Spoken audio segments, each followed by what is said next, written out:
ഇപ്പോൾ നിങ്ങൾ 20,000 രൂപ പ്രൈസ് റേഞ്ചിൽ ഒരു ഫോൺ എടുക്കാനിരിക്കുകയാണെന്നുണ്ടെങ്കിൽ പല നല്ല ഓപ്ഷൻസ് ഉണ്ട്. ഇപ്പം ഈ ഒരു വീഡിയോയിൽ നമ്മൾ നോക്കാൻ പോകുന്നത് 20,000 രൂപ പ്രൈസ് റേഞ്ചിൽ കൺസിഡർ ചെയ്യാൻ പറ്റിയിട്ടുള്ള ഒരു ഫോണിനെ കുറിച്ചിട്ടാണ്. ഇത് പറയുമ്പം ഇത് പുതിയൊരു ഫോണാണ് എന്ന് വിചാരിക്കരുത്. ഇത് കുറച്ച് മുമ്പ് ലോഞ്ച് ചെയ്തിട്ടുള്ള ഫോണാണ്. ആ ഒരു ഫോൺ കുറച്ചും കൂടി കൂടിയ പ്രൈസ് റേഞ്ചിലായിരുന്നു ലോഞ്ച് ചെയ്തിട്ടുണ്ടായിരുന്നത്. ഇപ്പം വില കുറഞ്ഞിട്ട് 20,000 രൂപ പ്രൈസ് റേഞ്ചിൽ എത്തിയിട്ടുണ്ട്. ആ ഒരു പ്രൈസ് റേഞ്ച് വെച്ച് നോക്കുമ്പോൾ ഇതിൽ അത്യാവശ്യം നല്ല ഫീച്ചേഴ്സ് വരുന്നുണ്ട് എന്ന് പറയാൻ പറ്റിയിട്ടുള്ള ഒരു ഫോൺ തന്നെയാണ് നമ്മൾ പറയാൻ പോകുന്നത്. OnePlus Nord 3 എന്ന സ്മാർട്ട് ഫോണിനെ പറ്റിയിട്ടാണ്. ഇപ്പം ഇത് കുറച്ച് പഴയ ഫോൺ ആയിട്ടുണ്ട്, പക്ഷേ ഈ ഫോൺ ഇപ്പം 20,000 രൂപ പ്രൈസ് റേഞ്ചിൽ ഓഫറിൽ കിട്ടുന്നുണ്ട്. ഇപ്പം ലോഞ്ച് ചെയ്തതിന് ശേഷം ഏറ്റവും കുറഞ്ഞൊരു പ്രൈസ് റേഞ്ചിലാണ് ഈ ഫോൺ ഇരിക്കുന്നത്. എന്തായാലും ഈ ഒരു വീഡിയോയിൽ നമ്മൾ നോക്കാൻ പോകുന്നത് ഈ ഒരു ഫോൺ ഈ ഒരു പ്രൈസ് റേഞ്ചിൽ എങ്ങനെയുണ്ട് എന്നുള്ളതിനെ കുറിച്ചിട്ടാണ്. അപ്പം ആദ്യം നമ്മൾ ഫീച്ചേഴ്സ് നോക്കുകയാണെന്നുണ്ടെങ്കിൽ എടുത്തു പറയേണ്ട ഒരു കാര്യം എന്ന് പറയുന്നത് MediaTek Dimensity 9000 എന്ന പ്രോസസ്സർ ഈ ഫോണിൽ വരുന്നുണ്ട്. ഈ ഒരു പ്രൈസ് റേഞ്ചിൽ ഇത് വളരെ മികച്ചൊരു പ്രോസസ്സർ തന്നെയാണ്. ബെസ്റ്റ് എന്നൊക്കെ തന്നെ പറയാൻ പറ്റിയിട്ടുള്ള പ്രോസസ്സറാണ്. അപ്പം ഈ ഒരു പ്രൈസ് റേഞ്ചിൽ വരുന്ന പ്രോസസ്സറുകളാണ് Snapdragon 7S Gen 2ഉം അതുപോലെ തന്നെ MediaTek Dimensity 7200 എന്നുള്ള പ്രോസസ്സറൊക്കെ. ഈ ഒരു പ്രൈസ് റേഞ്ചിൽ ആ പ്രോസസ്സറുകൾ അത്യാവശ്യം പവർഫുൾ ആയിട്ടുള്ള പ്രോസസ്സറുകൾ തന്നെയാണ്. അതിനേക്കാൾ കുറച്ചും കൂടി ബെറ്റർ ആയിട്ടുള്ള പ്രോസസ്സറാണ് ഈ ഒരു പ്രോസസ്സർ. അതിനേക്കാൾ ബെറ്റർ ആയിട്ടുള്ള AnTuTu സ്കോറും കാര്യങ്ങളൊക്കെ ഇതിൽ വരുന്നുണ്ട്. അത്യാവശ്യം നല്ല പെർഫോമൻസ് ഇതിൽ വരേണ്ടതാണ്. 5G സപ്പോർട്ട് ഉണ്ട്. 9ഓളം 5G ബാൻസും കാര്യങ്ങളൊക്കെ വരുന്നുണ്ട്. പിന്നെ LPDDR5Xന്റെ റാം തന്നെ ഇതിൽ കൊടുത്തിട്ടുണ്ട്. അത് ഈ ഒരു പ്രൈസ് റേഞ്ചിൽ നല്ലൊരു കാര്യം തന്നെയാണ്. UFS 3.1 സ്റ്റോറേജ് ടൈപ്പും കൊടുത്തിട്ടുണ്ട്. പിന്നെ ഫോൺ വെട്ടനിറ്റാതിരിക്കാൻ വേണ്ടിയിട്ട് VC ലിക്വിഡ് കൂളിംഗ് പോലുള്ള ഫീച്ചേഴ്സ് ഒക്കെ വരുന്നുണ്ട്. NFC എന്നുള്ള ഫീച്ചർ സപ്പോർട്ട് ചെയ്യുന്നുണ്ട്. IR ബ്ലാസ്റ്റർ ഈ ഫോണിൽ കൊടുത്തിട്ടുണ്ട്. ഈ ഫോൺ റിമോട്ടൊക്കെ ആയിട്ട് യൂസ് ചെയ്യാൻ കഴിയുന്നതായിരിക്കും. പിന്നെ സ്റ്റീരിയോ സ്പീക്കേഴ്സും കാര്യങ്ങളൊക്കെ വരുന്നുണ്ട്. ഡോൾബി അറ്റ്മോസിന്റെ സൗണ്ടൊക്കെ ഇതിൽ സപ്പോർട്ട് ചെയ്യുന്നുണ്ട്.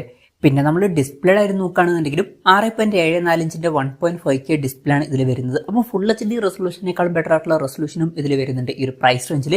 അതും എടുത്തു പറയേണ്ട ഒരു കാര്യം തന്നെയാണ്. ഫ്ലൂയിഡ് AMOLED ഡിസ്പ്ലേ ആണ് ഇതിൽ കൊടുത്തിരിക്കുന്നത്. 120 ഹെർട്സിന്റെ റിഫ്രഷ് റേറ്റ് സപ്പോർട്ട് ചെയ്യുന്നുണ്ട്. 1000 ഹെർട്സിന്റെ ഇൻസ്റ്റന്റ് ടച്ച് സാമ്പിളിംഗ് റേറ്റ് എന്നുള്ള ഫീച്ചർ വരെ ഇതിൽ വരുന്നുണ്ട്. പഞ്ചോൾ ഡിസൈൻ എടുത്തിട്ടുണ്ട്. പഞ്ചോൾ വരുന്ന ടോപ്പ് സെന്റർ ഭാഗത്തായിട്ടാണ്. 10-bit ഡിസ്പ്ലേ പോലുള്ള ഫീച്ചേഴ്സ് ഒക്കെ വരുന്നുണ്ട്. പീക്ക് ബ്രൈറ്റ്നസ് 1450 നിറ്റ്സ് വരെയും വരുന്നുണ്ട്. അപ്പോൾ ഡിസ്പ്ലേ ഫീച്ചേഴ്സ് നോക്കുമ്പോഴും അത്യാവശ്യം നല്ല ഡിസ്പ്ലേ ഫീച്ചേഴ്സും കാര്യങ്ങളൊക്കെ ഈ ഫോണിൽ വരുന്നുണ്ട് എന്ന് തന്നെ പറയാവുന്നതാണ്.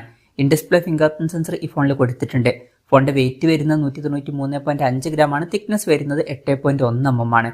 പിന്നെ ലോഞ്ച് ചെയ്തപ്പം Android 13 ബേസ് ആയിട്ടുള്ള OxygenOS സോഫ്റ്റ്വെയർ ആയിരുന്നു വന്നിട്ടുണ്ടായിരുന്നത്. ഇപ്പം Android 14ന്റെ അപ്ഡേറ്റും ഇതിൽ എത്തിയിട്ടുണ്ട്. ക്യാമറയുടെ കാര്യം പറയുകയാണെന്നുണ്ടെങ്കിൽ ഫോണിന്റെ പിന്നിൽ ട്രിപ്പിൾ ക്യാമറ സെറ്റപ്പ് ഇതിൽ കൊടുത്തിട്ടുണ്ട്. 50 മെഗാ പിക്സലിന്റെ f1.8 അപ്പേഴ്സിൽ വരുന്ന മെയിൻ ക്യാമറ സെൻസർ വരുന്നുണ്ട്. വോയിസിന്റെ സപ്പോർട്ടൊക്കെ ഉണ്ട്. Sony IMX 890യുടെ മെയിൻ ക്യാമറ സെൻസറാണ് വരുന്നത്. 8 മെഗാ പിക്സലിന്റെ അൾട്രാ വൈഡ് ആംഗിൾ ലെൻസ് ഇതിൽ വരുന്നുണ്ട്. 2 മെഗാ പിക്സലിന്റെ മാക്രോ ലെൻസും കൊടുത്തിട്ടുണ്ട്. 16 മെഗാ പിക്സലിന്റെ f2.4 അപ്പേഴ്സിൽ വരുന്ന സെൽഫി ക്യാമറയും കൊടുത്തിട്ടുണ്ട്. അപ്പോൾ തരക്കേടില്ലാത്ത ഓൺ പേപ്പർ ക്യാമറ സ്പെസിഫിക്കേഷനും ഇതിൽ വരുന്നുണ്ട്. പിന്നെ 5000 mAh ബാറ്ററിയും 80 വാട്ടിന്റെ ഫാസ്റ്റ് ചാർജ് സപ്പോർട്ടും Type-C ചാർജിംഗ് പോർട്ടും ഇതിൽ കൊടുത്തിട്ടുണ്ട്. അപ്പോൾ നല്ലൊരു ബാറ്ററി സെറ്റപ്പും ഇതിൽ വരുന്നുണ്ട് എന്ന് തന്നെ പറയാവുന്നതാണ്. അപ്പം ഇതൊക്കെയാണ് ഫീച്ചേഴ്സിനെ പറ്റി പറയാനുള്ള കാര്യങ്ങൾ. വിലയുടെ കാര്യം പറയുകയാണെന്നുണ്ടെങ്കിൽ 8GB Ram 128GB internal version ഇപ്പം 20,000 രൂപ പ്രൈസ് റേഞ്ചിൽ കിട്ടുന്നുണ്ട്. ഇപ്പം ഈ ഒരു ഫോൺ ലോഞ്ച് ചെയ്തത് 34,000 രൂപ പ്രൈസ് റേഞ്ചിലൊക്കെ ആയിട്ടായിരുന്നു. ഇപ്പം 20,000 രൂപ പ്രൈസ് റേഞ്ചിൽ ആമസോണിലാണ് ഈ ഫോൺ നമുക്ക് കിട്ടുന്നത്. ഈ ഒരു ഫോണിന്റെ ലിങ്ക് താഴെ ഡിസ്ക്രിപ്ഷനിലും അതുപോലെ തന്നെ കമന്റ് ബോക്സിലും കൊടുക്കുന്നുണ്ട്. താല്പര്യം ഉണ്ടെന്നുണ്ടെങ്കിൽ ഒന്ന് ചെക്കൗട്ട് ചെയ്യാവുന്നതാണ്. എന്തായാലും നല്ല പെർഫോമൻസ് ഒക്കെ തരുന്ന ഒരു ഫോണായിരിക്കും. അതുപോലെ തന്നെ നല്ല ഡിസ്പ്ലേ ഫീച്ചേഴ്സും വരുന്നുണ്ട്. അത്യാവശ്യം തിരക്കേടില്ലാത്ത നല്ല ബാറ്ററി സെറ്റപ്പും തിരക്കേടില്ലാത്ത ക്യാമറ സ്പെസിഫിക്കേഷനും ഇതിൽ വരുന്നുണ്ട്. അപ്പം എൻ്റെ ഒരു അഭിപ്രായത്തിൽ ഇപ്പം 20,000 രൂപ പ്രൈസ് റേഞ്ചിൽ ഈ ഒരു സ്മാർട്ട് ഫോൺ കൺസിഡർ ചെയ്യാൻ പറ്റിയിട്ടുള്ള നല്ലൊരു ഓപ്ഷൻ തന്നെയായിരിക്കും. എന്തായാലും ഈ ഒരു ഫോണിനെ പറ്റിയിട്ടുള്ള നിങ്ങളുടെ അഭിപ്രായം ജസ്റ്റ് ഒന്ന് കമന്റ് ചെയ്യുക. അതുപോലെ തന്നെ നിങ്ങൾ ഈ ഒരു പ്രൈസ് റേഞ്ചിൽ ഒരു ഫോൺ എടുക്കാനിരിക്കുകയാണെന്നുണ്ടെങ്കിൽ ഈ ഒരു ഫോൺ എടുക്കുമോ അല്ലാന്നുണ്ടെങ്കിൽ പുതിയൊരു ഫോൺ നോക്കുമോ എന്നുള്ള കാര്യം ജസ്റ്റ് ഒന്ന് കമന്റ് ചെയ്യുക.